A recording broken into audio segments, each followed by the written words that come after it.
Hello दोस्तों, कैसे हो आप सभी। तो ये रीजनिंग का पहला पार्ट है। दोस्तों, ये क्लास आपके लिए बहुत इंपॉर्टेंट है। यदि आप SSC CGL CHSL MTS GD railway banking या police, Delhi police, UP police या आप किसी भी स्टेट एग्जाम्स की तैयारी कर रहे हैं तो ये क्लास इंपॉर्टेंट रहेगी आपके लिए। दोस्तों, इसमें वही क्वेश्चन है जो आने वाले एग्जाम्स के लिए बहुत ही इंपॉर्टेंट हैं। आने वाले एग्जाम्स में ऐसे ही एज इट इज़ क्वेश्चन पूछे जाएंगे। तो हम अपनी शुरू करते हैं क्लास को। तो आइए देखते हैं। तो दोस्तों, हमारा पहला क्वेश्चन है, कलम का स्याही से वही संबंध है। जो कलम का स्याही से संबंध है वो जो संबंध सुई का इसमें से किससे है, सिलाई से है या प्रतिरोध से है या धागे से है, कपड़े से है। तो हम सबसे पहले देखते हैं कलम का स्याही से संबंध कैसे है। तो एक चीज देखो, जो कलम है स्याही के बिना नहीं लिखा जा सकता है। जो कलम है, कलम को हम स्याही के बिना लिख ही नहीं सकते हैं। बिना स्याही के नहीं लिख सकते हैं। बिना स्याही के नहीं लिख सकते हैं। मतलब कलम से लिखने के लिए हम किसकी आवश्यकता होती है, स्याही को। उसी तरह देखो सुई। आप सुई में देखो, सुई से क्या किया जाता है, सिलाई। तो ये हो सकता है, पर प्रतिरोध तो बिल्कुल नहीं हो सकता है। और धागे भी हो सकता है और कपड़े भी हो सकता है। बट कलम को किससे आवश्यकता होती है लिखने के लिए, कार्य करने के लिए किसकी आवश्यकता होती है, स्याही की। उसी तरह सुई को किसकी आवश्यकता होती है, सिलने के लिए। सिलाई नहीं हो सकता, किसकी, धागे की। धागे की आवश्यकता, तभी तो हम सिलते हैं। तो हमारा आंसर क्या होगा, सी, मतलब धागे। तो हम चलते हैं नेक्स्ट क्वेश्चन की ओर। तो दोस्तों, हमारा नेक्स्ट क्वेश्चन है, जैसे JR11 KT16 से एक निश्चित प्रकार से संबंधित है। सबसे पहले हम JR11 KT16 ये देख लेते हैं कैसे संबंधित है। 16। अब जे देखो किस नंबर पे आता है।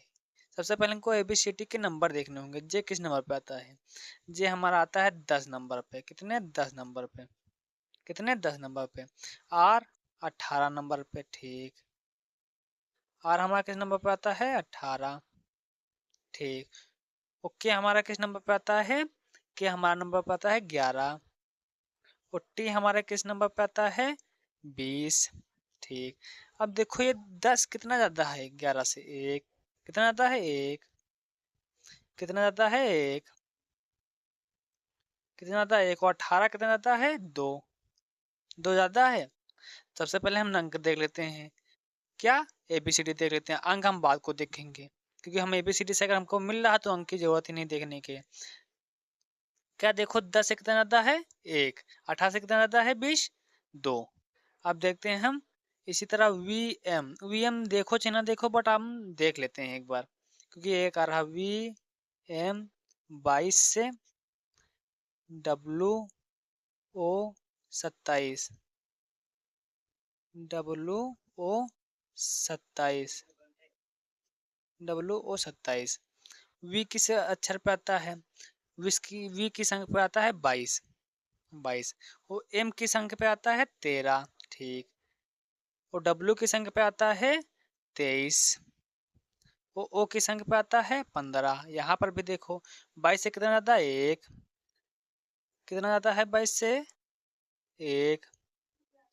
और 13 से कितना ज्यादा है, 15, दो। यहाँ पर भी देखो एक ज्यादा था, यहाँ पर भी एक ज्यादा, पहले यहाँ पर भी दो ज्यादा था, यहाँ पर भी दो ज्यादा है। तो इसी तरह हमारा DS 18 भी होगा। तब DS 18 देखो, डी किस नंबर पे आता है, डी आता है 4 नंबर पे। कितने, 4 नंबर पे। एस हमारा आता है 19 नंबर पे। कितना, 19 नंबर पे। तो अब देखो 4 से एक ज्यादा होगा क्या, एक। देखो 10 एक ज्यादा है, एक 11। तो 4 से एक ज्यादा 5। और 5 नंबर पर क्या आता है, ई। तो सबसे पहले हम देख लेते हैं ई से कौन सा शुरुआत है। ई से ये नहीं, ये नहीं होगा। ई से ये है, ये चलो होगा। एफ है, नहीं होगा। एफ है, नहीं होगा। तो हमारा आंसर EU 23। अब देखो एस का 19 नंबर पे है।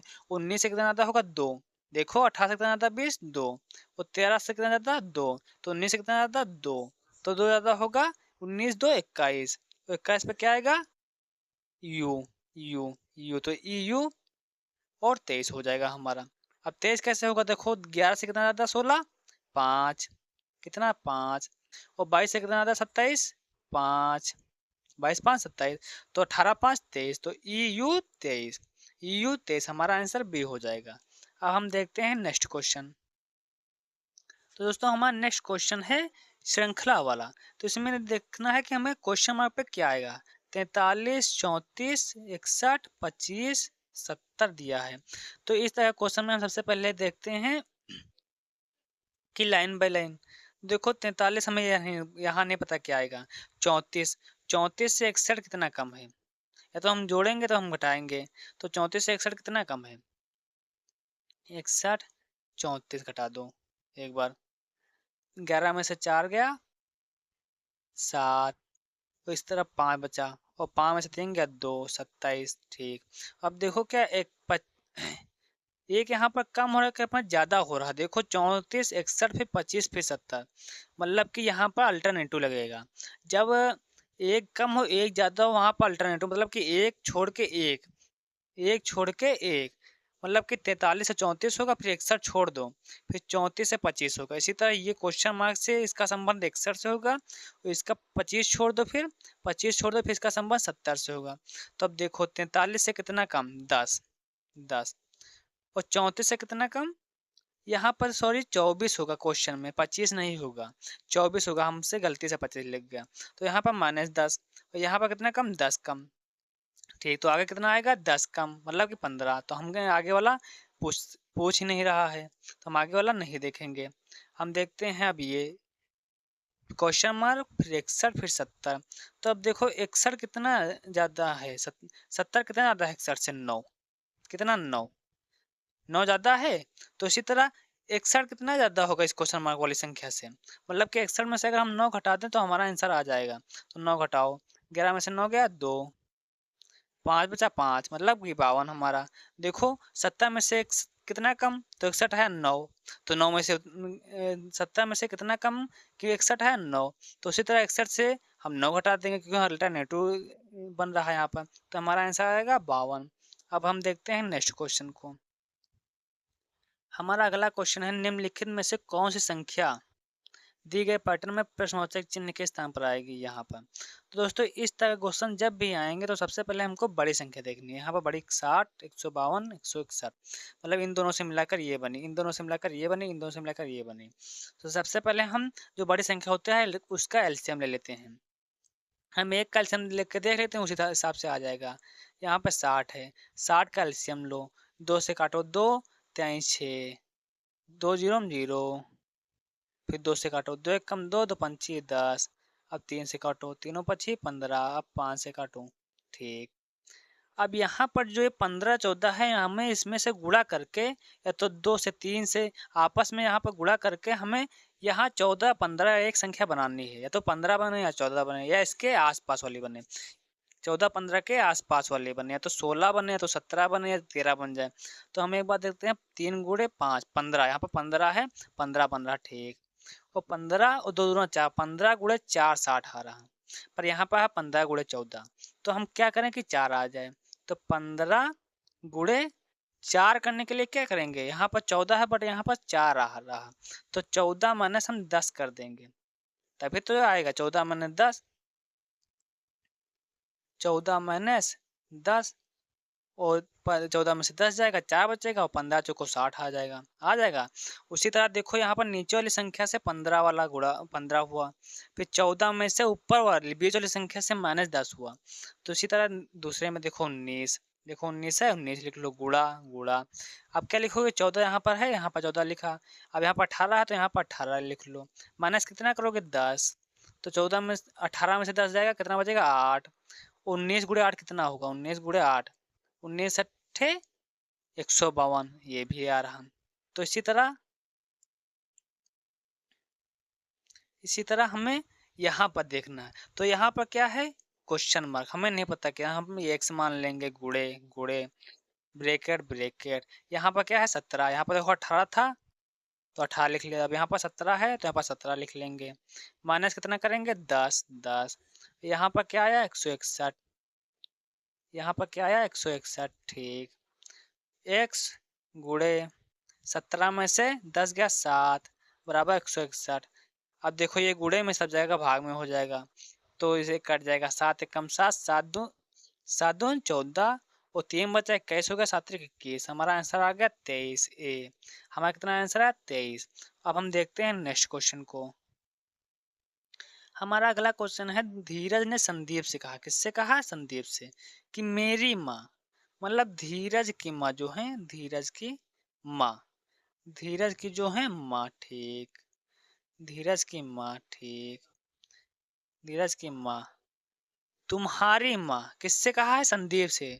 यहाँ पे धीरज है, यहाँ पर ये संदीप है, किससे कहा है? संदीप से, संदीप से कहा कि तुम्हारी माँ, इनकी माँ, क्या है? इनकी माँ, इनकी माँ।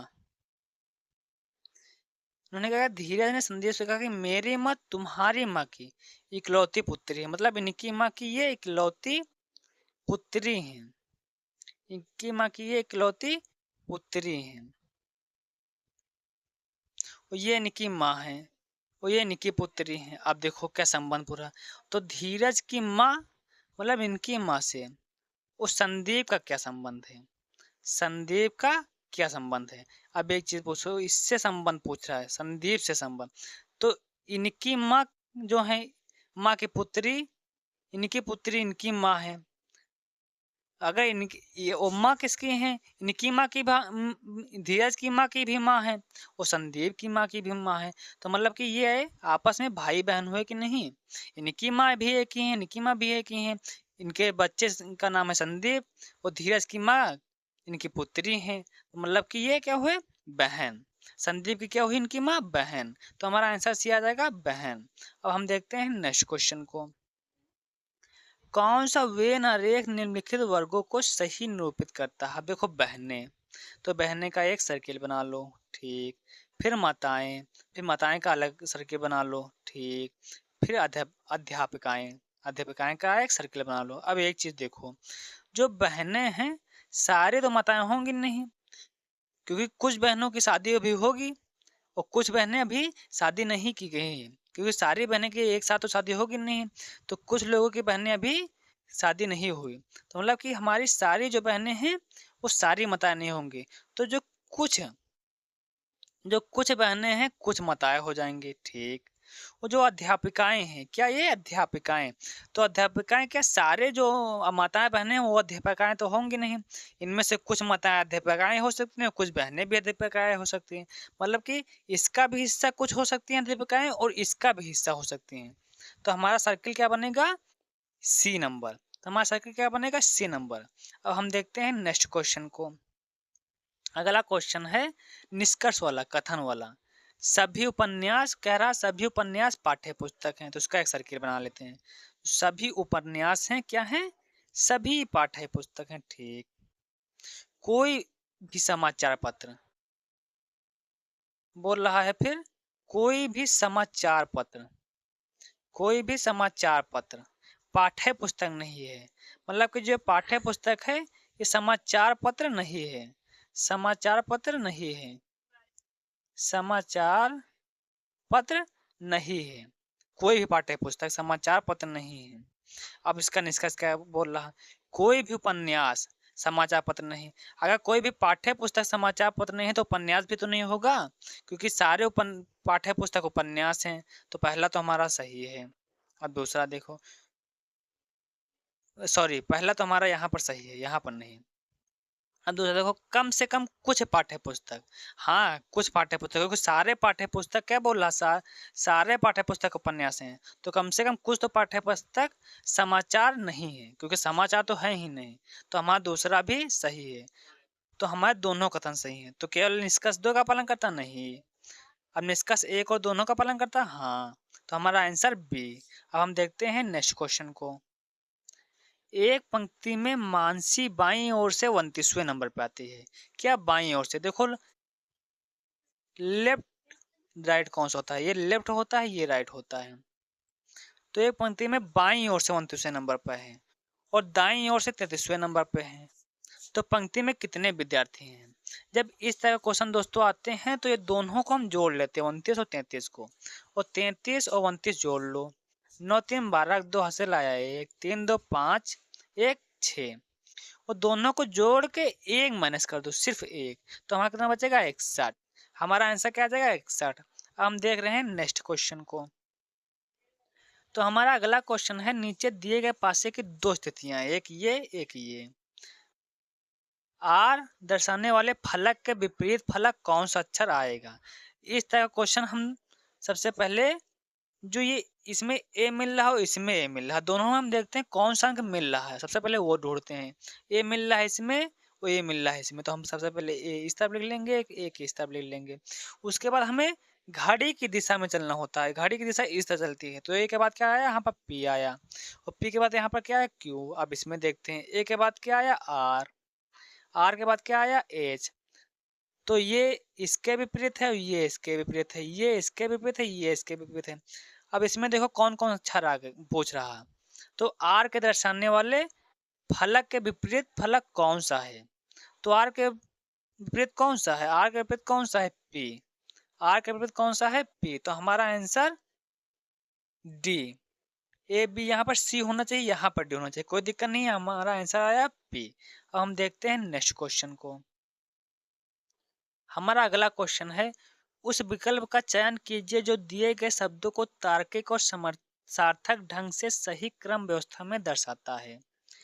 इस तरह के क्वेश्चन में सबसे पहले हम देखते हैं कि सबसे बड़ा यहाँ पर कौन सा शब्द है। तो देखते हैं महीना हो गया, एक दिन हो गया, वर्ष हो गया, घंटा आ गया, मिनट आ गया। इसमें से देखो सबसे बड़ा क्या है वर्ष। देखो वर्ष के अंदर महीने भी आ जाते हैं, दिन भी आ जाता है, घंटा भी आ जाता है, मिनट। सबसे पहले वर्ष तो 3, ठीक। उसके बाद वर्ष के बाद देखो क्या, घंटा नहीं, मिनट नहीं, दिन नहीं, महीना। वर्ष के बाद महीने आता है, 3 1, ठीक। उसके बाद महीने के बाद देखो क्या आता है, महीने के बाद आता है दिन, दिन। महीने के बाद सप्ताह आता, सप्ताह है नहीं इसमें, उसके बाद दिन आता, तो दिन, 3 1 2। और दिन के बाद क्या आता है, दिन के बाद आता है घंटा, घंटा के बाद मिनट आता है, तो 3 1 2 4 5। तो हमारा क्वेश्चन का आंसर कौन होगा, 3 1 2। ये नहीं होगा क्योंकि यहाँ पर 5 आ गया, यहाँ पर 4 है। 3 1 2 4 5, देखो यहाँ पर 4 है, 3 1 2 2 4 4 5, तो हमारा आंसर आ जाएगा बी। अब हम देखते हैं नेक्स्ट क्वेश्चन को। दोस्तों हमारा नेक्स्ट क्वेश्चन है, नीचे दी गई श्रृंखला श्रेणी में प्रश्नवाचक चिन्ह के स्थान पर कौन सा आएगा, 2 6 14 30 62। तो यहाँ पर क्या आएगा। तो दोस्तों इस क्वेश्चन का आंसर आप सभी लोग कमेंट में दीजिएगा। अगर आपको वीडियो पसंद आई हो तो लाइक करें, सब्सक्राइब करें। मिलते हैं नेक्स्ट वीडियो में। जय हिंद, जय भारत।